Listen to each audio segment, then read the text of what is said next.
I'm coming for all of you.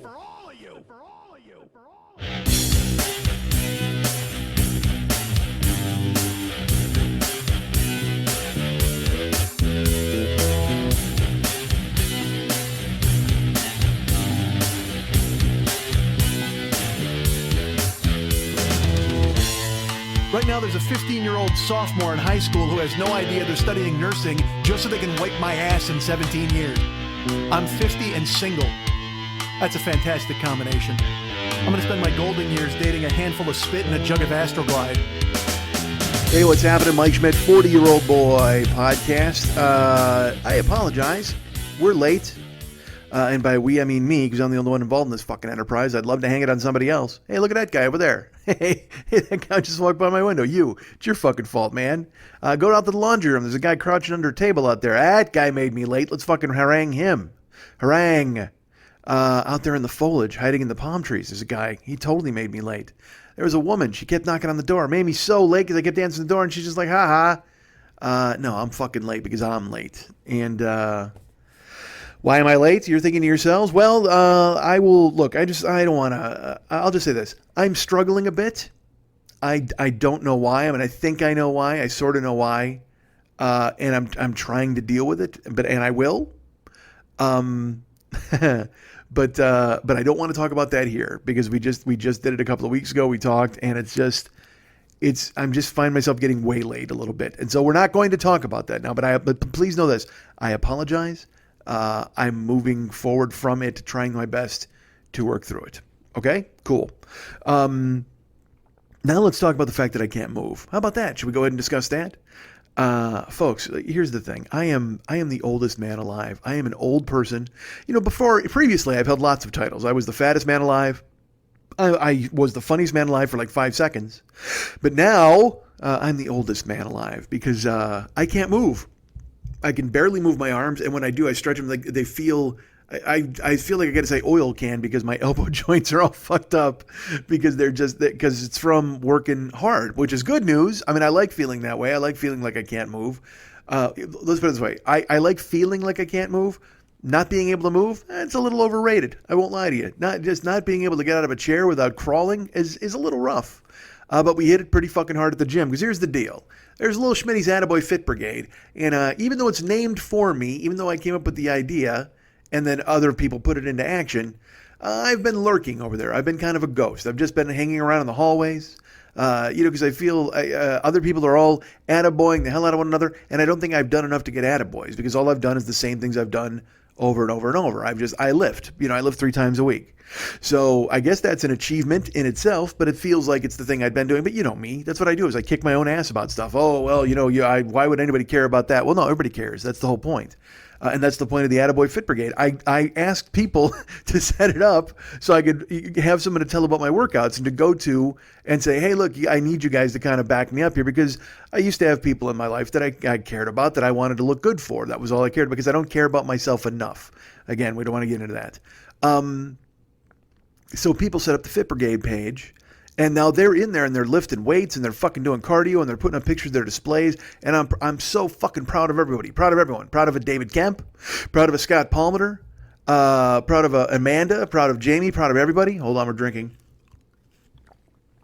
Proud of everybody who stepped up and continues to participate. Now, Jeff Thomas, he just got on board, but I'm participating. I'm just not posting, and I need to start posting. Yes, I know. Need to start posting there, all over the place. As I've mentioned, I'm trying to get better. I will get better. But enough lip service. It's been 10 years. You don't want to hear me saying I'm trying. Fuck, shut up. See, that's the kind of shit that haunts me in the head.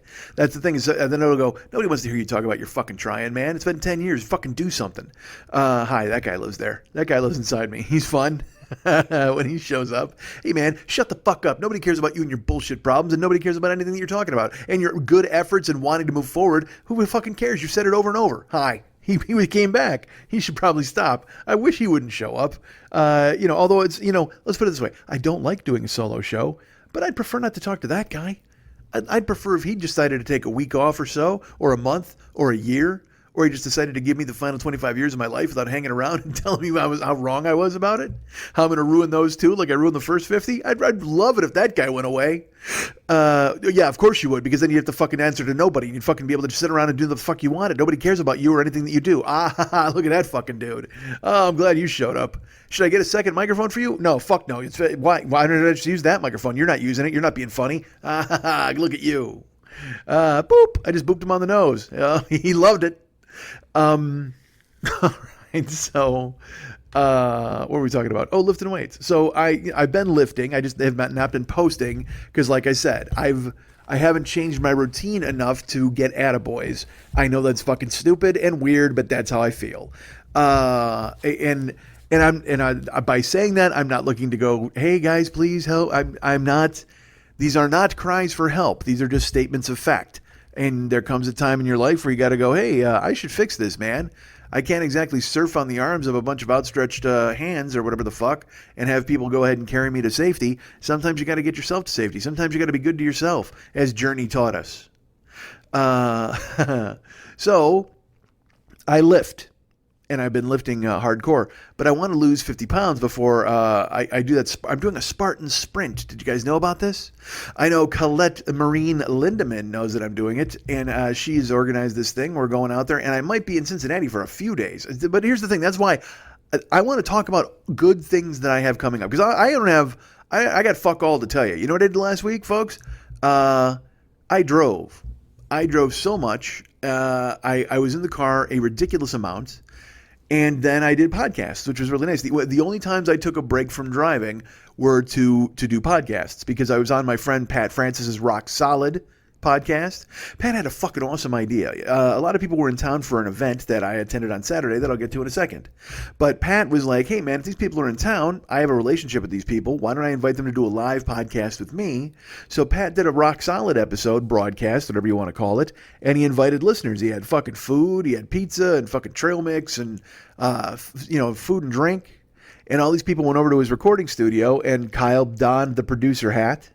And he said, it was funny. I was going to ask him if I could come. I was like, hey, is there a way I could stop by that thing?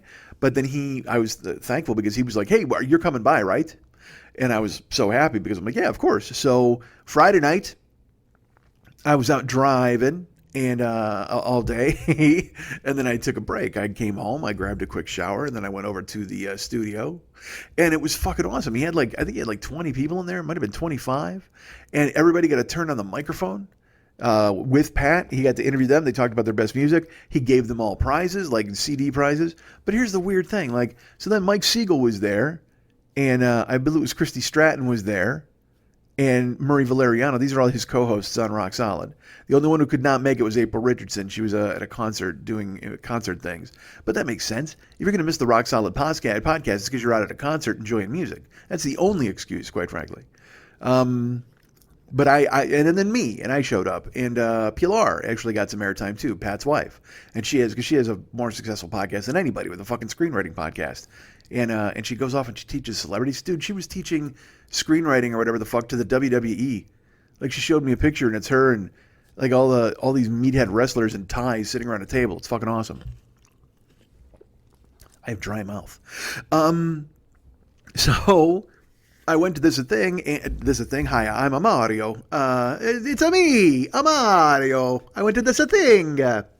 I go to the podcast, the Rock Solid thing. My mouth is moving back and forth because I'm not, the microphone is not stable. I'm holding it. So sometimes the sound goes over here and sometimes it goes over here. And that's how I'm doing it. What if I did that? What if I just put a whole show of vocal tricks on the goddamn mic? So I go to the Rock Solid thing, and it was fucking great. It was fun. He invites me. I will tell you this. I think my energy was a bit much for the room, because I walked in, and it was it's a room full of 20 people who aren't used to being on microphone, and they're all waiting their turn to get on microphone. And then Pat's show is different than this show. Pat's show is Q&A, and they're talking about music, and they break stuff down. And then I come in like a fucking tire through a window, and smash the whole joint up. And everybody was very nice to me. And it was funny, when I first got there, I actually was commenting on things that were going on the podcast. I think you'll probably be able to even hear me in the background say something. I did it twice. And then I actually said, like, I verbalized it. I go, what the fuck are you doing? And funny, Siegel looked at me and nodded, like, yeah, no shit, they're fucking recording a show. This is not your show, man. Don't come in here and fucking, you're making fun of the whole town or what the fuck you do. Because, be respectful. You're invited, you're a special guest. So I hung out. And then but then by the time I got on the microphone, it was much later in the night. He'd already talked to like 12 or 15 people. And so then I got on and I was this guy. I was me. I was Hyper Mike. I was Podcast Mike who was ready to go. And Pat's talking to me, but he's not returning my energy because that's not who he is. And so I needed to mold myself to fit in there and talk. So I fear that it came off a little manic, which I know you're going, what, you? But I just, your head revs and you're trying to say a bunch of things and you're thinking of a million different things to say. It's my own fault. I gotta stop doing that. So but whatever. I had a good time. I loved it. I met a bunch of people. I got to see everybody, shake hands and talk to them. And then I went back out and drove some more. And then the next day I drove forever. And then I came home that night, took a shower, shaved it up, and then went over to Podcastathon in Burbank, California. It was at Flappers. If you don't know what that is, Jimmy Pardo's Never Not Funny does a 12-hour show and they raise money for a bunch of kids who don't have any teeth. It's fucking amazing. So I was a guest on that. I was on late in the show. I was on at 11:20, and I showed up. And it was a weird vibe for me because usually I get there and they're way behind, man. There's always people in the green room. There's kind of a buzz and people are waiting to go on and we're watching it on the monitor. I showed up. There was fucking nobody there when I got there because they were so on time. It was ridiculous. They were in fact, they were ahead, for fuck's sake. So I sat in the green room with Rich Sommer. He was a very nice man, and I felt stupid because I'm like, hey, Rich, how are you? It's good to meet you. And he goes, we met once before at a restaurant. I'm like, fuck yeah, you're right. God damn it. But this is truthful. I felt like he was Jimmy's friend, like that time we met him at the restaurant. So I didn't want to be interfering. I didn't want to be that guy. So that's kind of why I forgot the meeting because I wasn't exactly active in it. I think I said hi, and then he and Jimmy talked, and then he bailed. But it was my own fault. It was me just not injecting myself into the conversation, and also I could be misremembering that entire thing. I could have had a fucking 20-minute conversation with him and just forgotten it because I find myself, as I get older, going, maybe I don't remember that exactly the way I thought I did. So sure enough, I wait there with Rich Sommer, and then I get on stage. And then it's an awkward start because right when I got on stage, Jimmy, he stage whispers to me. He's like, hey, and I picked him up. And then I put him down and he's like, I'm going to go to the bathroom. Just go ahead and have a seat. Don't do your bit. And I'm like, all right. So I sit down in front of a fucking, a big crowd. And so part of me wants to just stand up and start doing stand up. But I sit down and it's me and Matt. But when I hug Matt, I look at Matt and I go, Matt, go ahead and leave. He goes, what? I go, you leave too. He goes, oh, okay. So, because then I wanted it to be a bit like, Jimmy leaves, but then Matt also leaves, and then I sit down and I get to make fun of the fact that they just fucking left me sitting there. So I hug Jimmy. He's like, I got to go to the bathroom. Don't do your bit. And he walks off, and then I hug Matt and I go, you leave. And he goes, what? And I go, you leave too. He goes, all right. So Matt leaves and I turn around, I sit down on the thing and I look, before I even get to do the bit, I look around like, really? And in an instant, Jimmy goes, why are you leaving? He yells at Matt, and then Matt goes, because Mike told me to. And I'm like, well, that bit has just been destroyed. We've now, all the stage whispering, all the effort, look at all the effort we just put into 4 seconds of that bit has just gone by the wayside. So then, because people didn't know it was up, because I didn't even get to play off the fact that they were gone. Instead, they just think that they're off in the back yelling at one another, and then Matt comes back on stage, and I'm like, hey, Matt. And then Matt sits down, and, he's been up there 12 hours. You need the energy of both those dudes. So in the beginning, it was a little awkward. I'm not going to lie to you because I'm sitting in a chair. I don't know, dude, Podcastathon has got to get their fucking chair game properly situated. And maybe I'm the only one who has a problem with it. But it's like you're in the middle and I'm trying to talk to Jimmy, but then Matt is directly, I have to turn my chair to look at Matt. And I feel like I got to talk to both of them. But then I watch Conan. It's funny. I watch Conan and nobody really acknowledges Andy. Andy interjects himself and that's fun. And that's the way it should be, I suppose.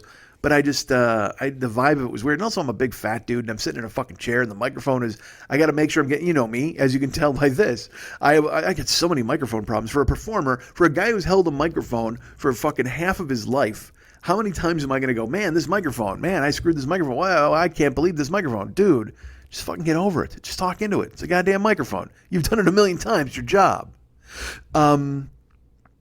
But then we talked, and I brought a giant bag because you always got to do a bit at podcast. You don't always have to. I mean, you can come and talk, but I find that because I go later in the show, it makes sense to have more of a thing planned, or at least more of a bit that you're bringing to bear, because then people will acknowledge it and go, oh yeah, because they're fucking dead. They've been there for 12 hours, even with a live band, even with guys like John Hamm and Conan O'Brien juicing the joint. But also, I will tell you this, that's another thing.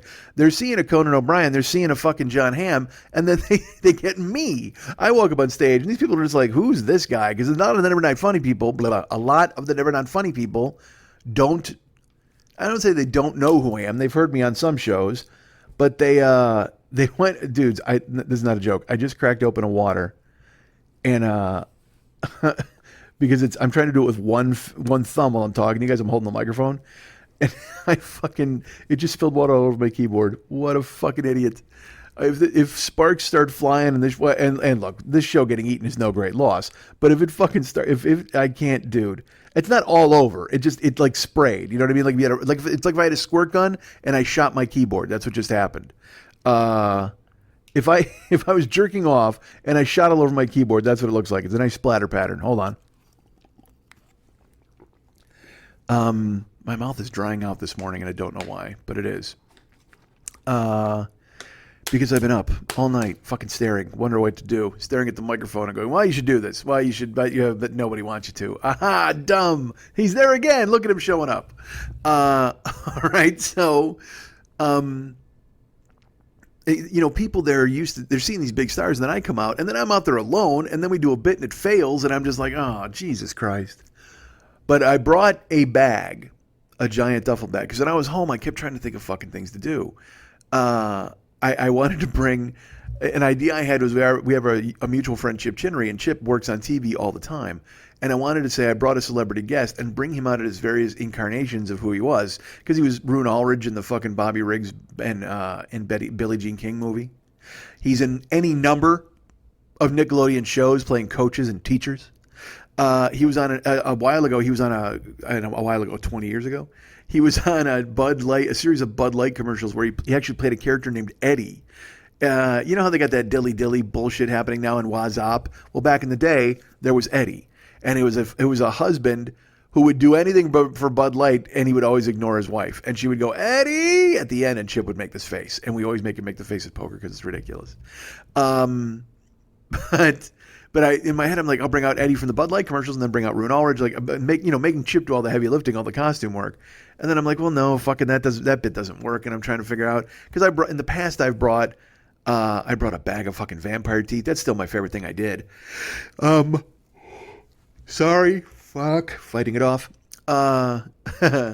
See, what you got to do is you got to get a normal life. You got to get a good night's sleep. You got to go ahead and I was, when I got back from Japan, I was doing great. I was settled in. I was getting in bed at like 1 and getting up at 9. It was, and I know for you guys, you're like, I get up at 6 every day. Yes, I understand that. But for me, getting to bed at 1 and getting to bed at 9 is a triumph. Or bed at midnight and getting up at 8 or getting up at 7, getting anywhere from 7 hours to 8 hours of sleep a night is a victory. And to go to bed at midnight or 1, that's huge. But I've again lapsed into my bad habit of not going to bed until fucking forever. And as opposed, look at today, we're literally recording Thursday morning, and we have not been to sleep yet because we just stare. Well, actually, we don't stare. We have a conversation with. There's a guy who hangs out here sometime. Why the fuck are you talking about me? Why don't you go ahead and do the goddamn show? Be as funny as you can possibly be, or did you forget how to be that now? There he is, that dude. He and I wound up having a talk last night, and oh, did that go well? He's a good guy at heart. So, sure enough, I do fucking Never Not Funny, and in my head I'm just like, all right, I gotta give a bit. What am I gonna do? So I'm in the house, I'm thinking, and I don't even know how it happened. I was getting dressed, and I looked in my closet, and there were 2 big boxes of Yerk Dirt Dirt shirts. They were just there. And in my head, I see them every day. And in my head, I was just kind of like, man. And they mock me. I won't lie. They truly mock me.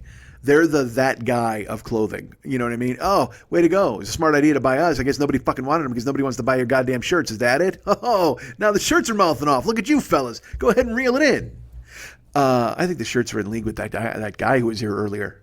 What do you mean earlier? I'm fucking always here. It's just you don't fucking let me talk all the goddamn time. Haha, you're right. Because nobody wants to hear you talking. Yeah, they do, because nobody wants to fucking hear you talking. Hey, why would you say something like that? That's right. So, hi. And by the way, I'm not, all right, here's how arrogant I am. I'm so arrogant that I think I'm actually portraying a split personality guy really well, even though I know I'm not. But I'm also, because I was just going to tell you, hey, I'm not really a split personality guy. That's how good I am at it, I think. Oh man, I'm so good at having a split personality. Look at that. Look at me berating myself, and you guys are gonna go, oh my God, what's wrong with Mike? Nothing. We're having fun. You're having fun because you're fucking putting up a late goddamn show, and you had fun all night last night just staring into goddamn space. He's back. Back for the attack. Like Dokken. What if that guy was in Dokken? That band never goes anywhere. Jesus. Don Dokken goes, he's like, hey, I wrote this song called Breaking the Chains. Oh, Breaking the Chains, huh? I guess that's not a cliche that everybody's heard a million fucking times. Is it about slavery or is it about Egypt? No, if it's not, then it's fucking nothing. Oh, it's a metaphor for love? Get the fuck out of here. Then Dokken just quits, hangs up his toupee, goes and works in a paint store. Nobody wants that. That guy would have robbed Dokken. He would have robbed the world of Dokken, robbed Dokken of their success. We would never know who Mr. Scary was. Do you know who Mr. Scary is now? Maybe not, but that's okay. It's no fault of that dude. Mr. Scary was somebody for a long time. Maybe that's why that guy's upset. He wanted to be Mr. Scary, and George Lynch became Mr. Scary, and he's like, fuck you, I'm Mr. Scary. No longer rocking with Dokken. Rockin' with Dokken. Can't be rocking with Dokken. Nobody's rocking with Dokken. You can be rocking with Docking, which is fucking disgusting.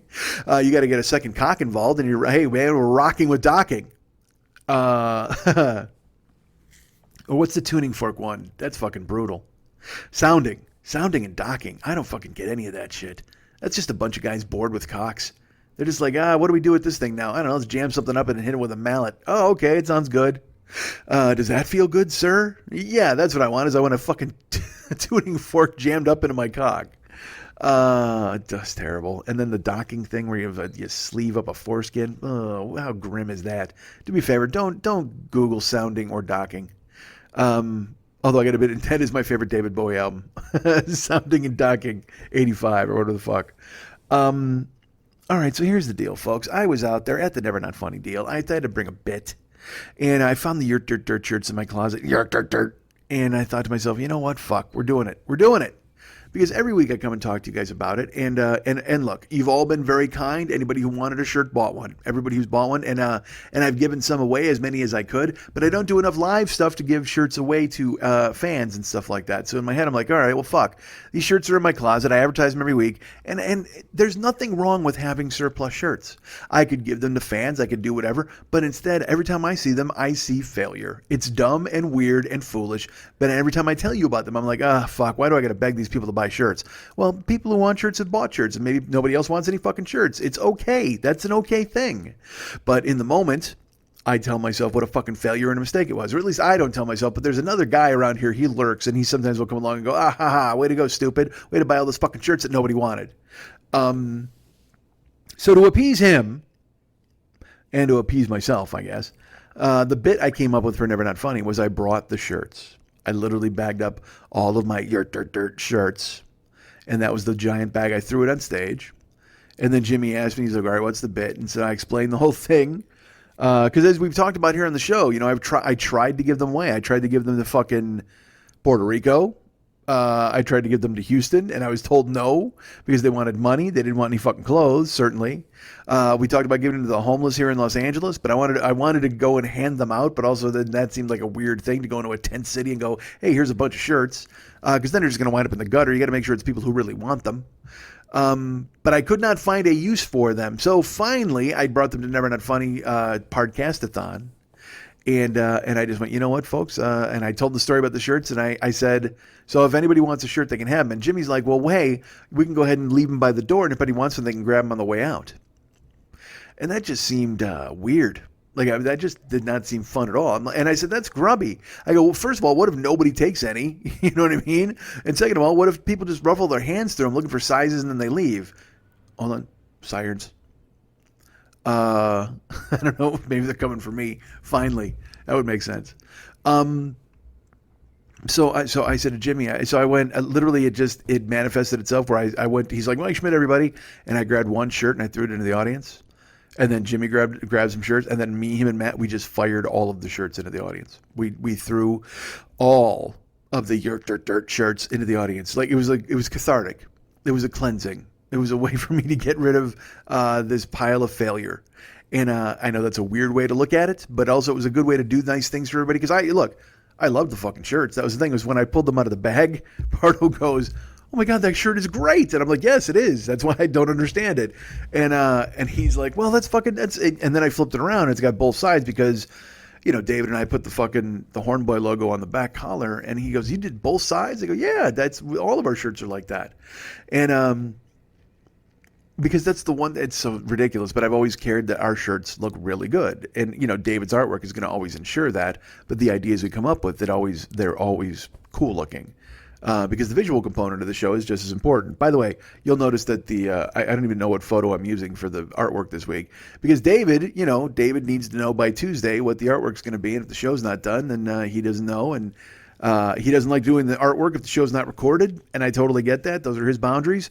And then I came home yesterday on Tuesday after recording Comedy Film Nerds and running around and doing some stuff, picking up some groceries and doing some errands and coming home, and then I literally fell asleep. I had every intention of recording on Tuesday night, but my body just went, yeah, fuck you, and I crashed. I just fucking fell asleep, and all of a sudden I woke up, it was like 11 o'clock David's time, and I texted him, I'm like, dude, fuck, I fell asleep, and he's just like, okay. But that means he's not doing the artwork, and I get it. You know what I mean? It's my fault. I should have had the show done by Tuesday night. But, there's a guy here who told me that I shouldn't do it Tuesday night because nobody wanted to hear it. I had a conversation with him. That's you know what? One of the reasons I went to sleep is so I wouldn't have to talk to that guy. I was like, all right, man, I'll go ahead and crash. So I don't have to hear from that dude. It's not that bad. I know I'm making it sound like I'm this weird fucking schizophrenic idiot. I'm not. I'm me. I'm just trying to change the me that I've been for a long time. And I'm making some progress. Last week was a great fucking week. I drove like a motherfucker. Like I said, I made a ton of dough and I did good and I got ahead of the game a little bit. And then this week, Monday I was great. I was full of vigor and vim, and also vim and vigor. I had to get the car fixed. I had to pay for some repairs. I had to do some stuff.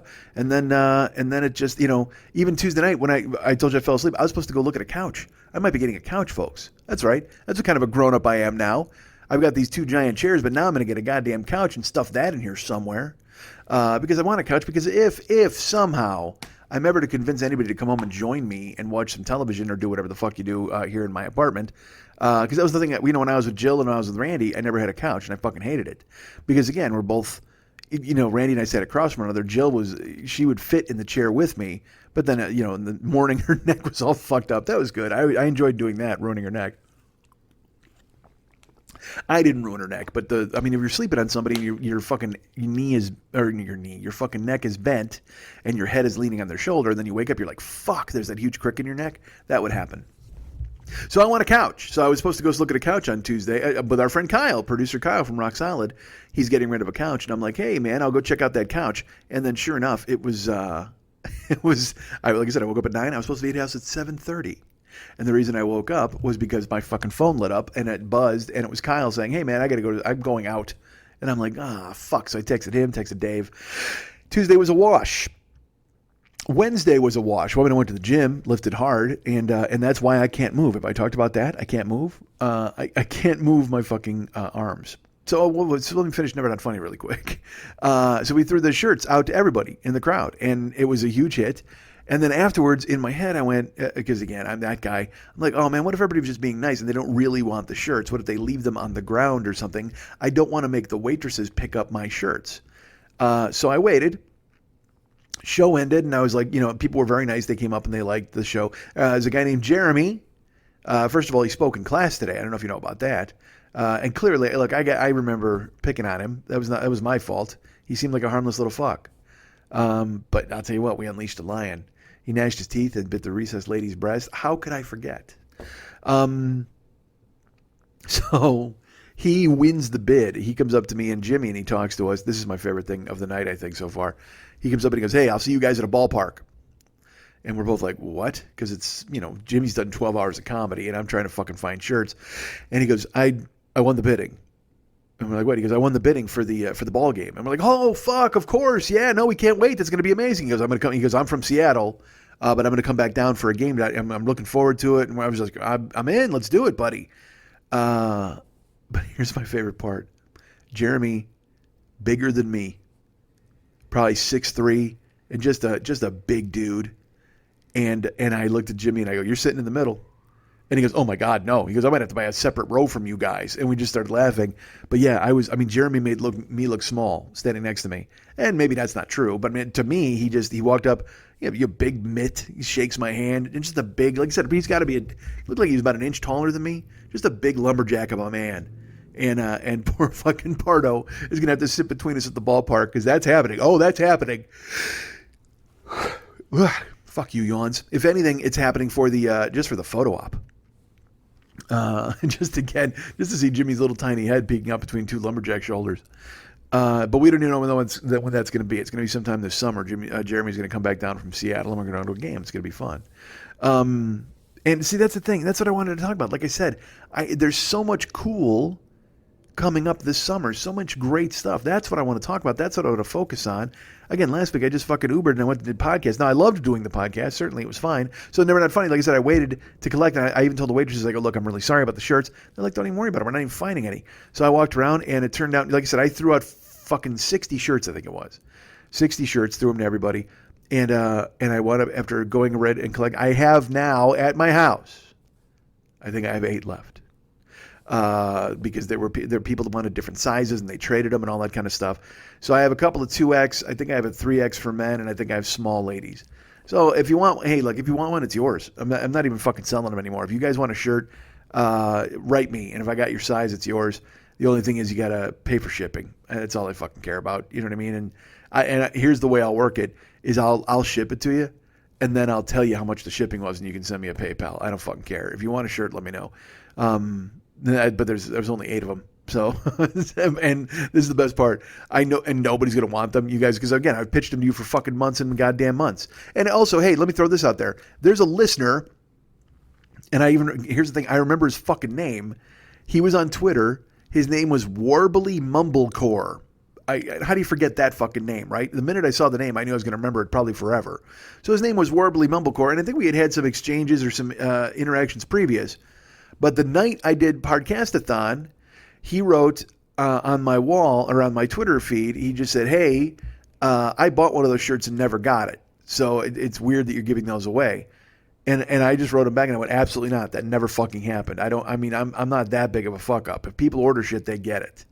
And I said, "Tell me your size, give me your name and address, and we'll make it work."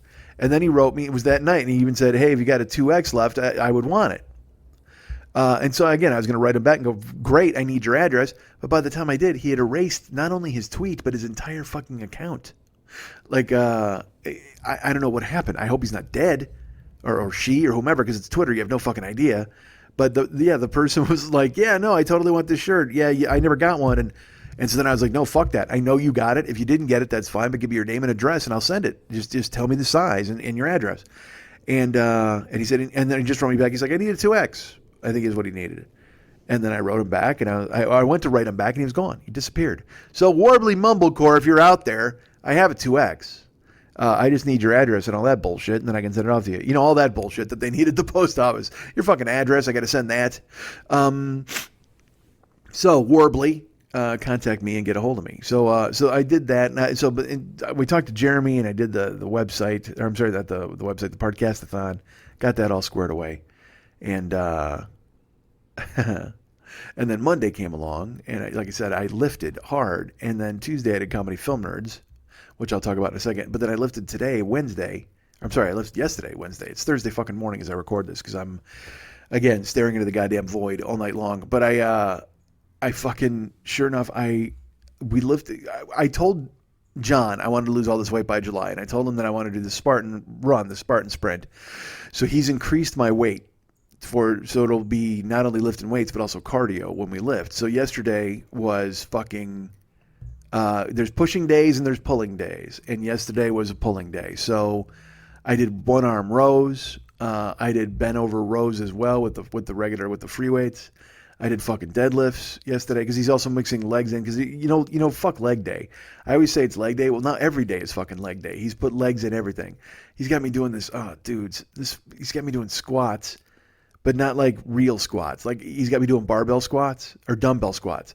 So like I have to hold like a 50-pound dumbbell and then do deep knee bends. Motherfucker. Dude, and wisely for him, because I always think I can't do it. When he's like, we got to do this. And I'm like, all right. And then he has me doing these cross-armed fucking like chest lifts where the bar rests on my chest, and I'm doing basically, it's like a chest squat, I guess. I don't know anything about form. I always say to him, am I doing this right? He goes, yes.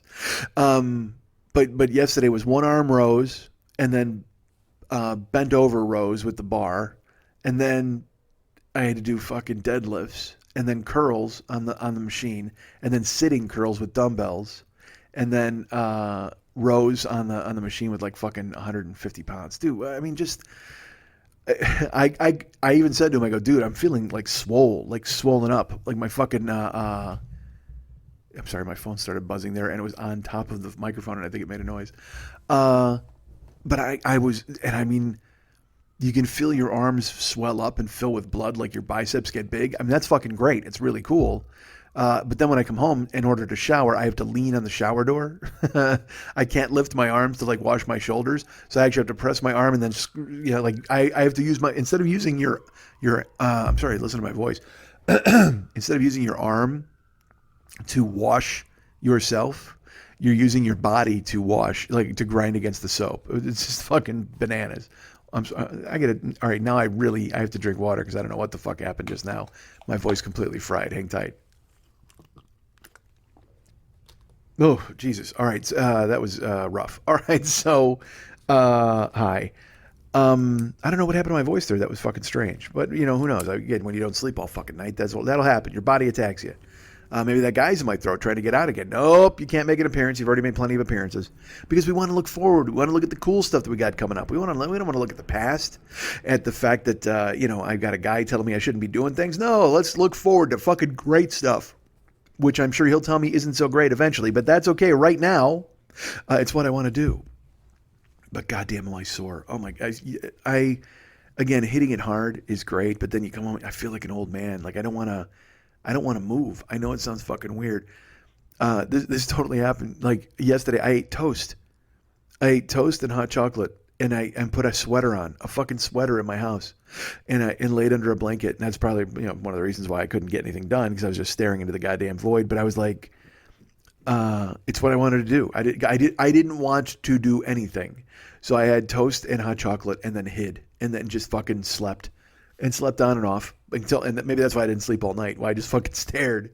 Took a nap in the afternoon, got up and kept doing that thing where I'm like, all right, let's do this. Sat down, let's do this. All right, well, let's do that. We got to do that. And then and then I was told that I shouldn't by my brain. And so I didn't. So now we're here doing it now. And I'm boring you again by telling you the process, and you don't fucking care. You just want me to be goddamn funny.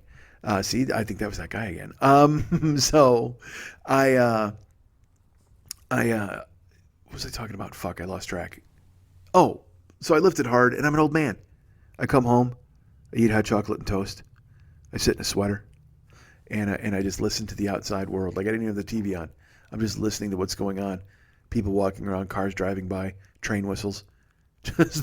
I can't even explain it. And then I found on YouTube, this is great, I found a 10-hour video of rain and train whistles. And I literally had it on. I was just listening to that. And I don't know. It's not over, right? It can't be over. It seems like that's the kind of thing you do when it was over. But I'm still I'm fighting. I'm struggling. But not going to get into that. But anyway, I found it relaxing. I enjoyed it. It was rain and train whistles, and I certainly loved it. But let's look forward. Let's not talk about yesterday. Let's talk about because yesterday seems so far away, right? But I believe in it. I'll tell you this. I do believe in it. But I'm looking forward. Like I said, working out and hopefully losing weight and getting ready for this Spartan Sprint in Cincinnati. And I will tell you this, folks. I told you I've got trips all over the place. Let's talk about them because they're taking shape a little bit. And I'm going to. Well, let's talk. Should I talk about them in order? When are they in order? I think so. Well, I'll talk about this. I'm going to be in Phoenix in April. I'm going to be in San Francisco in March.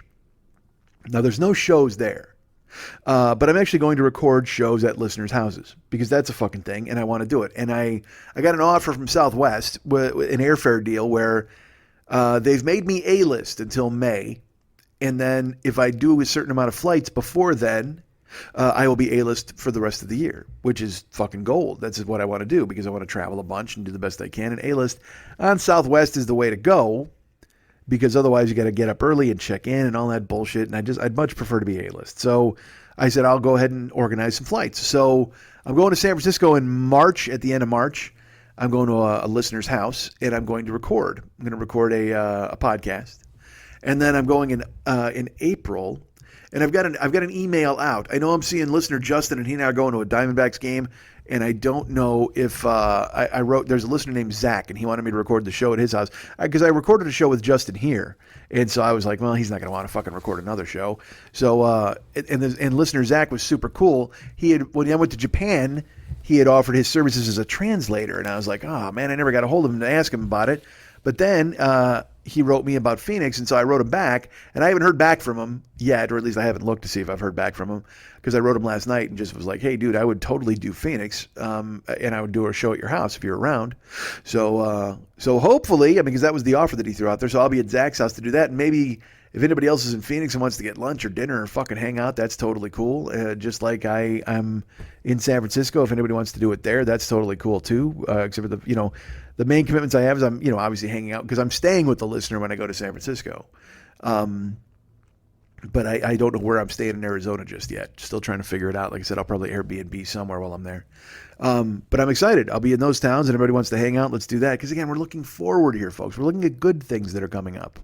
And I'm sure the guy who's here is going to be like, hey man, nobody wants to fucking hang out with you. And then if nobody wants to hang out with me, I'll be like, oh my God, does nobody really want to hang out with me? But in reality, people have lives. They've got jobs. There's no reason to make it a bad thing. And I'm springing it on people that I'm coming to their town and they should drop everything and fucking hang out with me because I'm the talent. Why wouldn't you, first of all? But I understand why you can't. You got lives, you got jobs, you got babies. Everybody else does that. I'm the only nomad drifting in the fucking winds like a timbo. I was going to say world, and then I said winds, and then I was going to say tumbleweed, and I was going to say timbleweed. I was drifting in the winds like a tumbleweed. So those are coming up, folks. Phoenix and San Francisco, those are important. Now let's go in order here at the rest of the summer that I have stuff, and I've alluded to it, but it's taking shape now. The first thing is I'm going to be in Cincinnati. I think I'm going to be there July 4th and I leave the 8th. So I think I'm getting around the 4th of July for a Reds game on the 4th, and then I'm doing the Spartan Sprint on Saturday the 7th, and then I'm doing a show Saturday night. Do I have a venue yet? I think I do, but I'm still negotiating and talking to them about it. If they don't come through, then I'm getting another venue, but I'm going to do something Saturday night in Cincinnati, July 7th.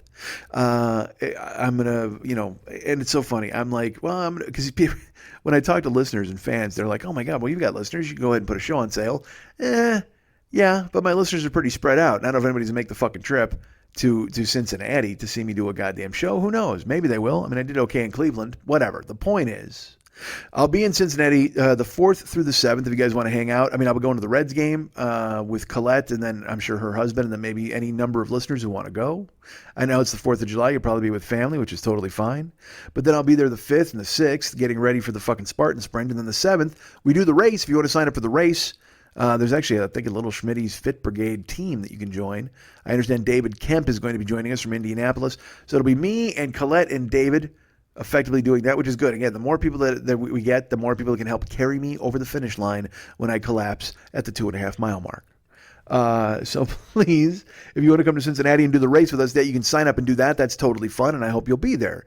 Plus, I'm going to the game and all that kind of stuff. Again, I'm just trying to get the fuck out of here. I'm trying to get out of my own head. I'm trying to meet people and hang out and do cool things so I don't have to sit here and tell myself that I shouldn't be doing that nobody wants to hang. Water. So that's happening early in July. Now, the next week, I'm in South Dakota at a family reunion. I didn't think that was happening, but now I found out that it definitely is happening. My July is pretty hectic. It's getting kind of hectic. I can tell you that. I don't want to say it's hectic right now. So Cincinnati, early July on the 7th. And then the 14th, I'm in South Dakota at a fucking family reunion for at least a couple of days. And then 2 weeks later, folks, here's the deal. I'm going to be in New York. I'm going to be in New York the 28th and 29th for sure. and then possibly the 30th and maybe the 31st. I don't know just yet. This all happened quickly yesterday. Let me float this idea to you guys because I want to see this. If you're interested, who's not? My birthday's the 29th. I'm going to a play. And it just was this thing where I heard this play as a life-changing experience. Other comedians, Paul F. Tompkins, Dave Foley, other guys like that, they said they saw it and it was amazing. It's directed by Frank Oz. I think David DeLorio is the name of the. He's a magician / comedian. I don't know what he is, but I know that the play is called In and of Itself, and I've heard unbelievable things. And right now, I need some unbelievable things in my life. I need to reach out and see some things that are magic. So I had read about the play and I knew of it, and then on a whim, they announced on Twitter, hey, we're extending it one last time, and then we're never doing it again. We're extending it for this month in New York. And tickets go on sale tomorrow. I went and I looked, and tickets were affordable, so I went and grabbed them. And so I'm going on the night of my birthday. I'm seeing the 8:00 show, and I figured if I was in New York, while I'm there, I should do a show. I should figure out a way to meet people, or at least try to do something. And I have a listener, Stephen Popkin, who when Jill and I went to New York, we actually hung out with Stephen for a day. Well, Stephen is like, he wrote me and he's like, hey, dude, if you wanted to do a show here in New York, I have a venue.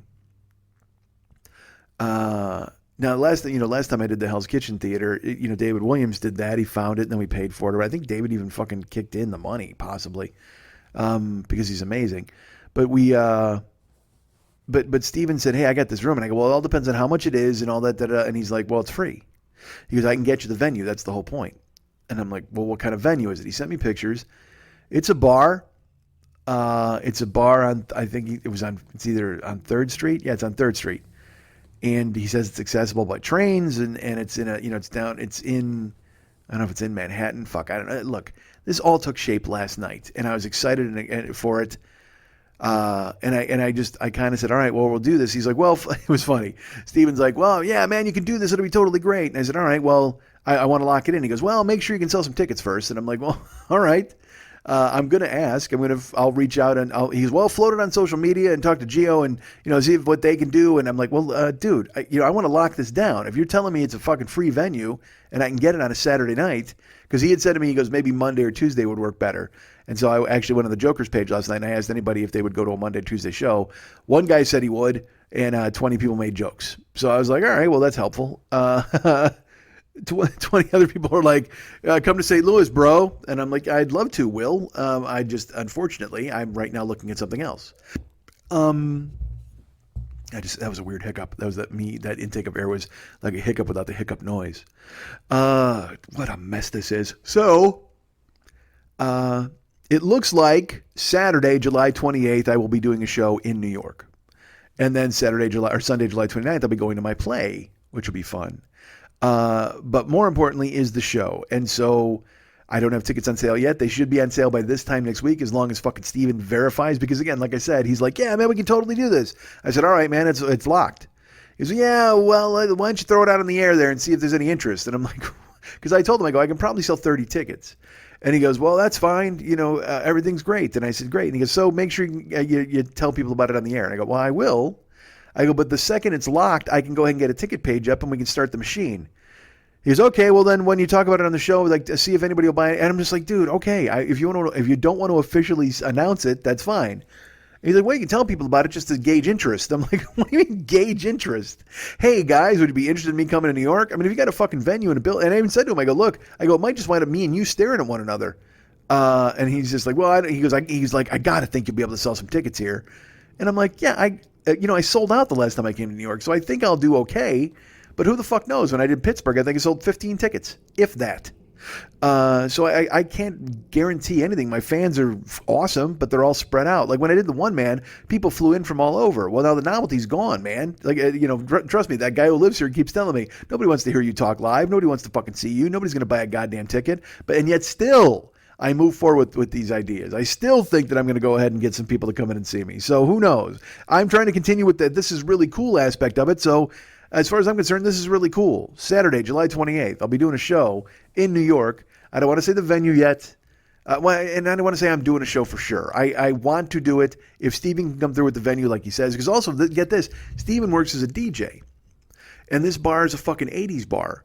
So he told me, he's like, dude, you do your show, and then everybody's welcome to fucking hang out for the 80s DJ jam afterwards. And I'm like, holy fuck, that's exactly what I need. I need to hear a fucking 80s DJ jam. I don't even want to do the show now. I just want to come in and get an 80s DJ jam the entire time I'm there. I'll just fucking hang out with people and talk while 80s song spins. So that's happening. I'll be in New York, going to the play on my birthday, but then the night before, hopefully doing a show at a venue.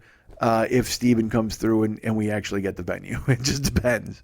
And look, you know me. Normally I don't announce this stuff, but I need something cool to hang on to. I need something to look forward to right now. So as far as I'm concerned, Cincinnati's happening. Whether or not I've got the venue from this guy, I'll find another venue, or I'll just fucking stand in a yard and talk to people. I don't give a flying fuck. New York is happening. Whether, because I'm there because I'm going to the play. If Saturday night doesn't happen where it's a show, I'll hang out. We can walk around. We can go eat and just fucking, let's just go be fun friends. I know I sound like so fucking pathetic with a goddamn fishing line and a worm on it trying to hook friends. It sounds ridiculous, but I'm going to be in town anyway, man. So if any of you guys are going to be in town in New York or whatever the fuck on the 28th, let's hang out, because on the 29th I'm going to the play, and on the 30th I'm probably heading home. So that's those dates. Like I said, San Francisco, Arizona, Cincinnati, New York, and now let's talk about this. I will be the second week in August. I believe it's the 9th, 10th, 11th, and 12th. I'll be in Seattle. Why, you ask? Well, I'm glad you asked. Well, I'm there for sure because on the 9th and the 11th, I believe it is Wednesday and Friday, I'm seeing Pearl Jam at fucking Safeco Field. Yeah, that's right. Pearl Jam announced that they were doing 7 shows this summer, 2 in Wrigley, 2 in Seattle, 2 in Boston, and 1 in Missoula, Montana. And I just happened to be at my computer when I got the email, and it said, hey, man, enter the ticket lottery to see if you're eligible to buy tickets. I did. And then they said, list the venues in the preference you'd want to see them. And I want to see them. Look, seeing them in Wrigley would be amazing. Seeing them in Fenway would be amazing. But seeing them in their hometown in Seattle for 2 shows in a baseball stadium I've never been to, that's a goddamn home run. That's a no-brainer. You got to fucking do that. So I listed my cities as Seattle, Chicago, Boston, and Montana. I would have gone to Montana. That would have been fucking hilarious. But I listed those, and then I got an email, and they said, all right, you are in the lottery for you are eligible to purchase tickets for Seattle. We will send you a code tomorrow morning at 9:59 that you will use on Ticketmaster at 10 o'clock to buy tickets. So tickets went on sale, and I jumped right in. I bought a ticket for Wednesday. And then in my head, I was like, you know what? Fuck this. Let's see if I can do one for Friday. And I did. I went Friday, and I bought a ticket for Friday because they changed the set list so much. The show's going to be amazing. It's going to be Seattle. Who knows who the fuck's going to show up? So I will be there for 2 Pearl Jam concerts. Now, I have contacted venues in the area as well to try to do a show either on Thursday or on Saturday, or maybe both. I know people in Portland came up the last few times. I did when I worked in Seattle at the Jewel Box. I did good. I drew crowds both times I went. So I'm not looking at the Jewel Box right yet. There's another theater I'm trying first, and I haven't heard from them yet. I want to talk to them. Well, I mean, we're playing phone tag, but they seem interested. And then I have some other ideas for that show as well. But so right now, Seattle's not a show. I will tell you this. It's not official yet, but I'll be in Seattle for 4 days. If you want to hang out, if you want to, lunch or this, or if anybody up there is going to Pearl Jam, we can go together. I don't care. I'm throwing this out there because, again, this is cool stuff that I have coming up, and I have to remind myself that I have cool things coming up. And also, I'd really like to share these cool things with some cool people. So if you guys are out there and you're interested and you want to do this, Cincinnati, New York, Seattle, San Francisco, Phoenix, I'll be in your towns. And shows in some of them, hanging out in some of them. And even if you want to just kidnap me for a day and go, this is some cool ass stuff that we do when we're here, I'm in, man. I just want adventures. I want to be happy. I want to go do cool things and escape these 4 walls that I sit in, and I tell myself that I'm not good enough. So let's fucking do this, man. I'll be in those towns. Tickets should be on sale for New York if Steven's giving it a go by next week. And then I can announce exactly where it is and what the bar is and stuff, because it's a bar. There will be a bar. You'll be able to drink, folks. And as soon as I know anything more about Seattle and Cincinnati, I will let you know too. But all of that is coming up. Let's put it this way.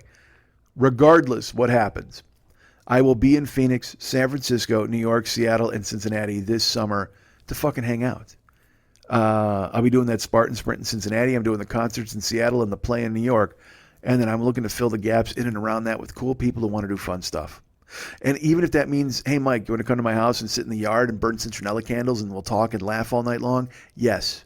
Because last summer when I went to Canada and I stayed at Ken's house, we did that. We built a fire outside. It was me, John Floor, and Ken. We sat up in the house. We went out to throw axes. I mean, I want to do so much more of this stuff with so many more of you. Because, like I told you, my friends here, they got kids. Everybody's got stuff going on. My friends back home, kids, and I'm alone. I don't like it. I don't fucking, because I used to say, I'm a good alone guy. I can do this and that and the other thing. I can function alone. But like I talked about, and I said I wasn't going to get into the nuts and bolts of it, but I just, it would be fucking great to spend time with some people.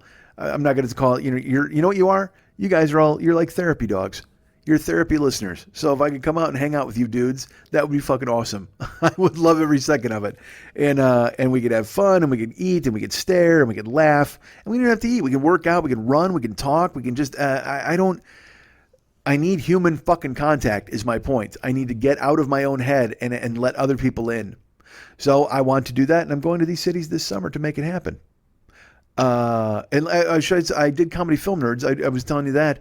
And that was fucking fantastic. I got to see Graham and Chris and Aaron, who's the producer. We had a fucking great time talking about the movies. The show went long, I guess, from what I was told. They don't usually do long shows. But we wound up talking and having such a good time that you couldn't stop it. And that's what I miss. I tell you this, we went and played poker at Gilmartin's house. Paul Gilmartin, he bought a new house. We played poker over there. This dude, he's got a golden tea machine. He's got an actual poker table with like the felt and the whole deal. And we went over to hang out. And in my head, I was like, guys, I miss this. I want to do this all the fucking time. And they're like, yeah, well, we'll do it, once a month. And I'm just like, I want to come every night. And they're just like, yeah, it seems needy. We all have friends and family. And I'm like, yeah, I get that. But I told Paul, because he lives close to me, I go, dude, if you ever just want to have a fucking golden tea tournament in the middle of the night, I'll grab a pizza and we can fucking hang out. I miss it. I miss people. I miss hanging out. I miss friends. I know that sounds foolish. I saw Lenny was in town. Lenny came home just for one day, and I scooped him up and we went to fucking lunch and hung out for an afternoon. And it was I dug it. I spend too much time alone telling myself that I deserve to be alone. Whatever the fuck. You don't care. That guy doesn't get to talk anymore. Not on this show. But that's it, man. So this summer I'm coming to places, and that's if I can walk, by the way. And by the way, make sure you have plenty of toast and hot chocolate for me because I'm the oldest fucking guy in the goddamn world. But I'll show up.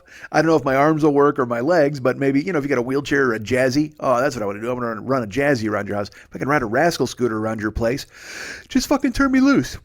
Stake me down in the yard, come out and throw me a hamburger every once in a while, and it'll be fine. Just pet me, just scratch me behind the ears. This is what I want. I want all of you out there to scratch me behind the ears. That's what I need. I want to curl up on your lap. I'm like a lap podcaster. You heard of a lap dog? I'm a lap pod. I just want to climb into your fucking your laps, and I'll make you laugh, and you can scratch behind my ears and make me feel good. Let's just do that for each other. It'll be like a big circle jerk. We'll all take care of one another, and someone can show up with a mop and clean up the mess. And believe me, if you're going to have me by your place, eventually there's going to be a goddamn mess. Hey, shut up, dude. You don't get to talk like that. No, you don't get to talk like that. I'm not really schizophrenic. Ha. See, I had to convince you guys because I'm such a good actor. So, you guys can get me at mike@MikeSchmidtComedy.com. You guys can be my friends at Facebook.com/the40-year-old-boy. You can follow me at Twitter.com/the40-year-old-boy. That was an awkward ending for the show, but it's got to end. Because I got to hustle this fucking thing out because you're all waiting. Oh my God, sure you are. Nobody's fucking waiting. Nobody wants to hear a goddamn word you say. Believe me, they haven't even fucking noticed they haven't put on a goddamn show because they've all forgotten about you. Hey, there he is again. I'm glad he showed up. I said he wasn't going to be allowed on. He shoved his way through the door. I need to really improve security. You guys can get me at mike@MikeSchmidtComedy.com. You guys can be my friend at Facebook.com/the40-year-old-boy. You can follow me at Twitter.com/the40-year-old-boy. Also, did you know this? I'm on Instagram and Snapchat. That's right. I absolutely am. Instagram and Snapchat, I'm Mike40YOB. Am I throwing out a lot of snaps? Probably not, because it's for kids. Am I throwing a lot of Instas? Well, I did post a picture from the Comedy Film Nerds. I need to get better at the social media game. I need to get better at everything, as we talked about earlier in the show. There's so many things I need to get better at, including being able to move my arms. How about that? So that stuff exists. So please go and visit me at those places and be my friend. Please remember also that I wound up being part of the Cameo app. I don't know how that happened. But if you download the Cameo app to your phone, you can ask me if I can make fun of your friends or wish congratulations to your mom, or I don't know how you want to do it. Go to the Cameo app, find your way around, look at other people and see what they're doing. Because, and also, I don't have to be, part of me was like, maybe I should carve out the niche as the nice guy in the Cameo app. Because everybody else is roasting. Everybody else is like, there was one dude, he's like, I'm going to fuck your mom with this dick. And I'm like, whoa. Who's paying $25 for that? Who wants to go, Ma, I got you this cool-ass message from the Cameo app, and it's a guy talking about boning her. Unless maybe that's what your mom wants. Maybe she's into that kind of thing. I don't know. But I'm on the Cameo app. Download the Cameo app or go online and go to Cameo and Google it, and you'll see me. I haven't put up a video yet because I was like, what could the video be? And also, because when I went to record it, I was told that nobody would want to watch it and nobody would ever want to book me for that sort of thing.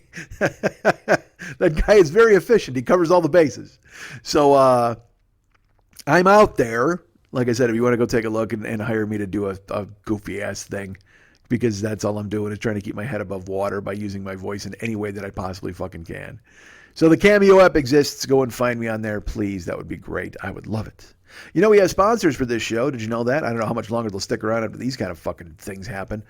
But we have, first of all, here's our sponsor, GetTheButters.com. That's our friend Jerome up in Michigan. He's the man.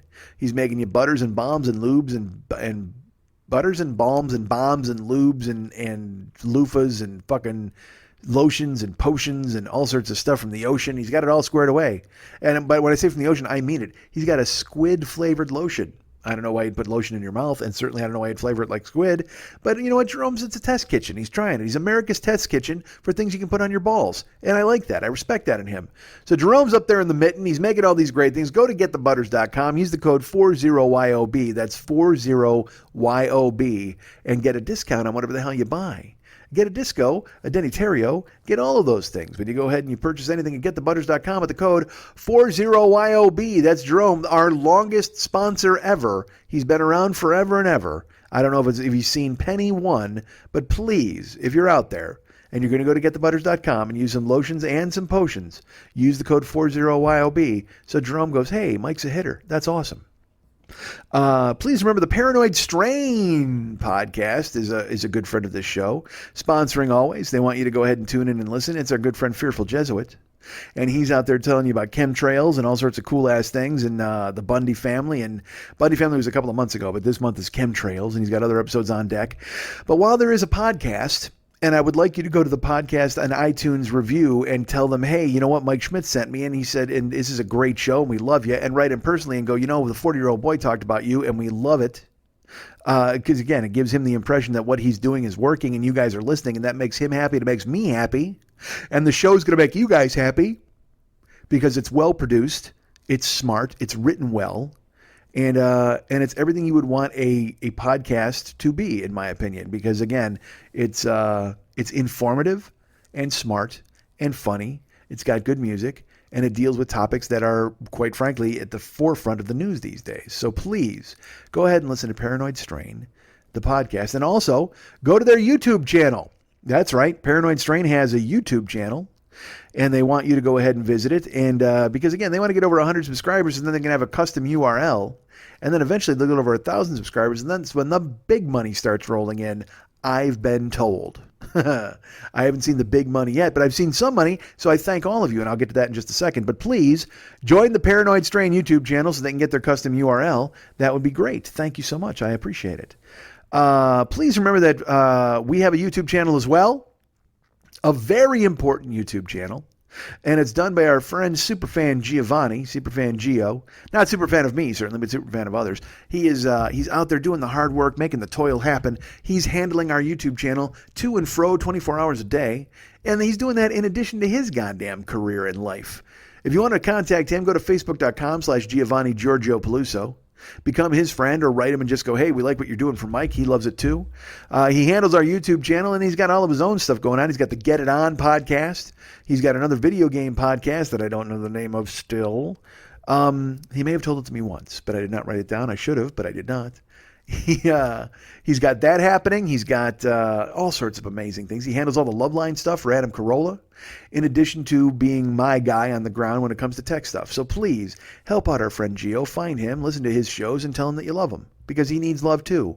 We all need love. I don't need love. Bullshit. You totally need love. I know you wrote that song thinking you don't need love, Sammy Hagar, but you're wrong, buddy. You need love, just like you need tequila, and you need a fucking razor. Shave off that gray stubble. You're looking old and haggard these days. Sammy, he's one of those guys who just tip the scales quick. So there's Gio. Go find Gio, Jesus Christ. Go find Gio, listen to his shows, and tell him he's the man. We'd appreciate it, so would he. Also, remember that Ryan Dirks does all the web stuff for this show, and he's going to be very busy in the coming months. Ryan Dirks is the best. He's at facebook.com/Ryan Dirks. Here's the thing. I saw a picture of him a couple weeks ago, or maybe even a week ago. He was going to interview for a job. Now, this is a guy who owns a farm, but he was going to interview for a job, and goddamn, did he look sharp as hell in his suit. He had like a tie and a suit on. Go look at his page and like the picture. Tell him I sent you. But facebook.com/Ryan Dirks. That's the guy.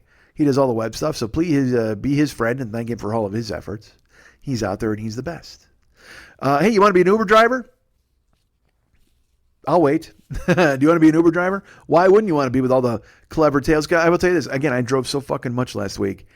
And I had just told you that story about that fucking chick who had a tail.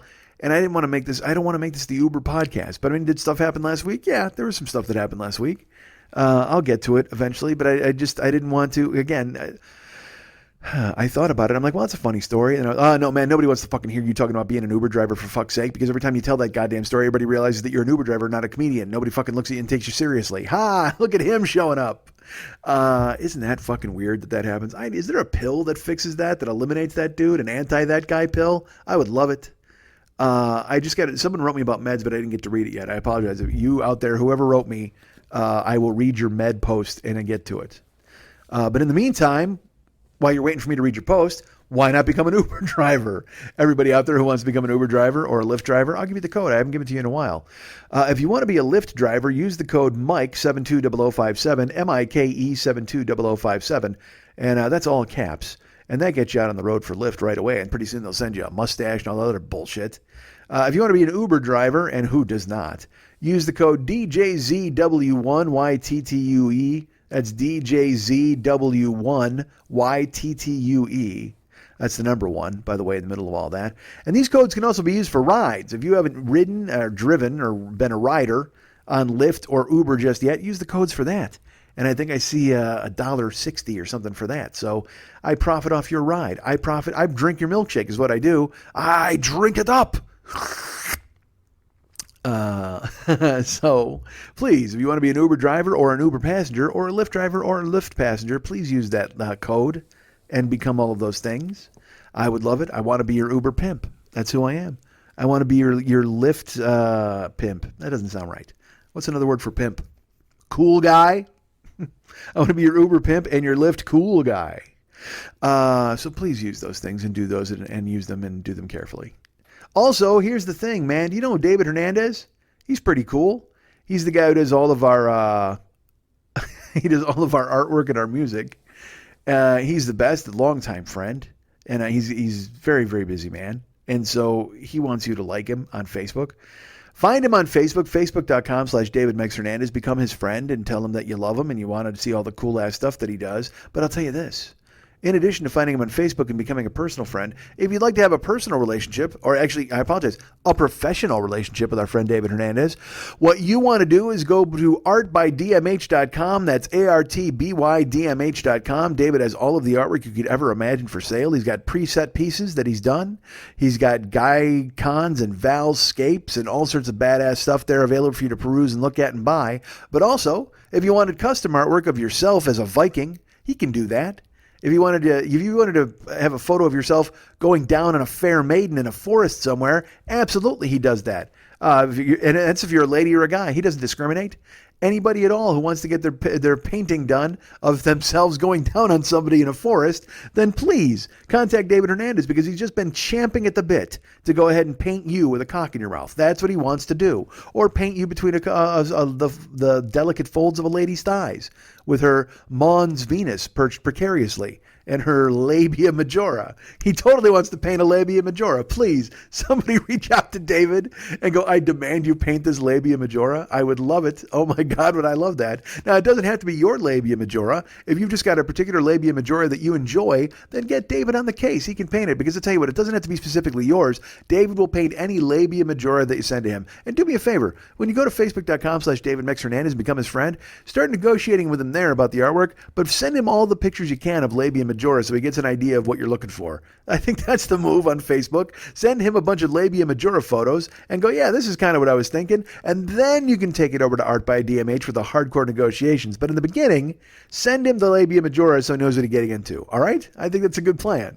So that's facebook.com/DavidMexHernandez or artbydmh.com. That's artbydmh.com. He's the man, you're the man, we're the man. If I'm the man, then let's just go ahead and put that finger up your ass. And that's it. Again, let me apologize to you guys for being late. Let me apologize to you guys for the tone of some of this. You know what I mean? It's we're making it work. We're doing the best that we can.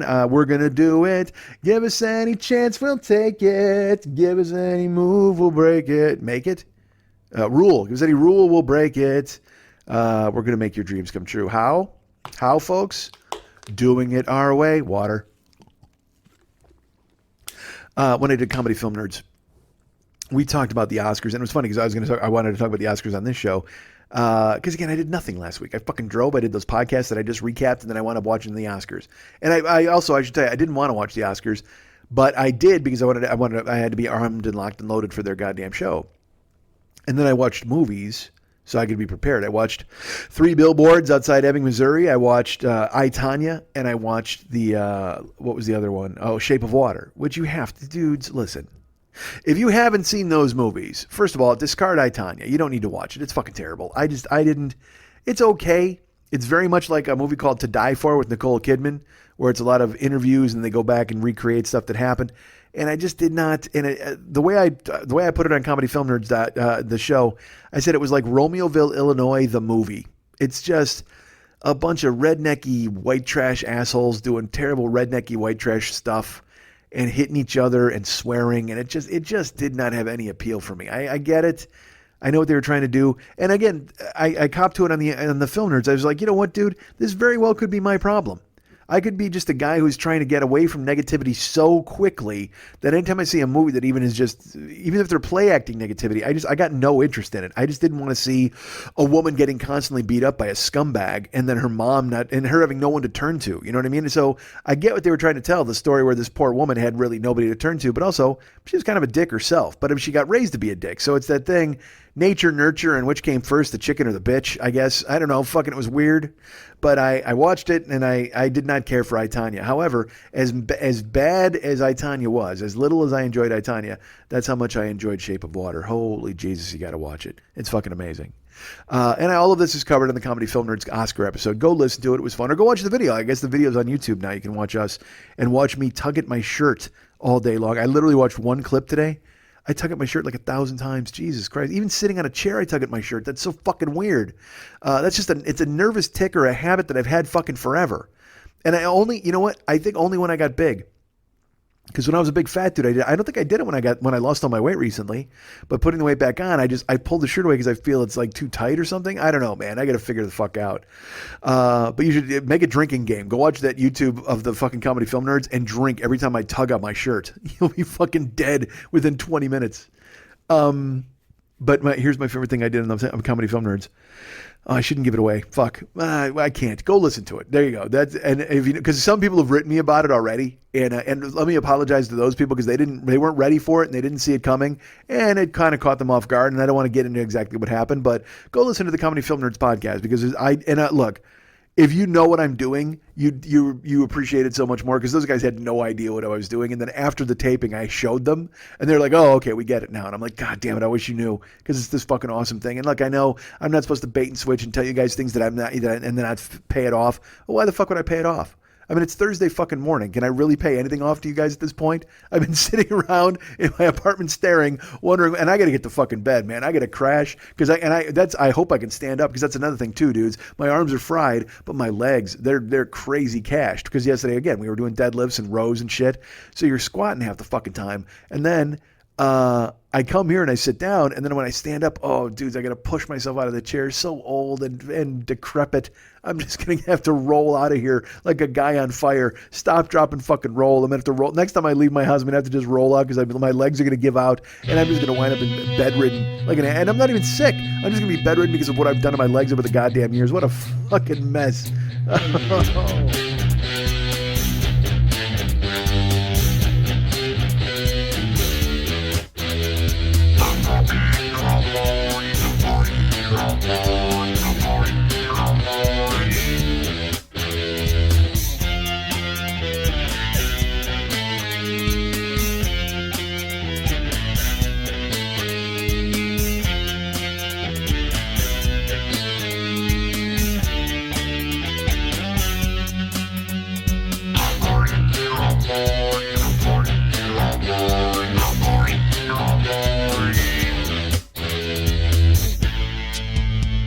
There's nothing lonelier than being trapped inside yourself.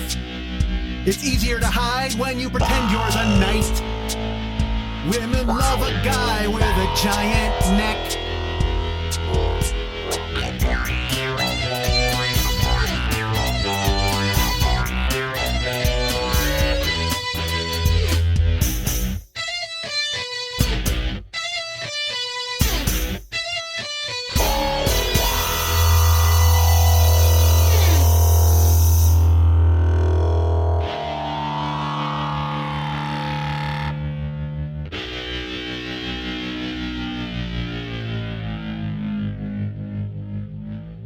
We here, we are playing on a level that most will never see.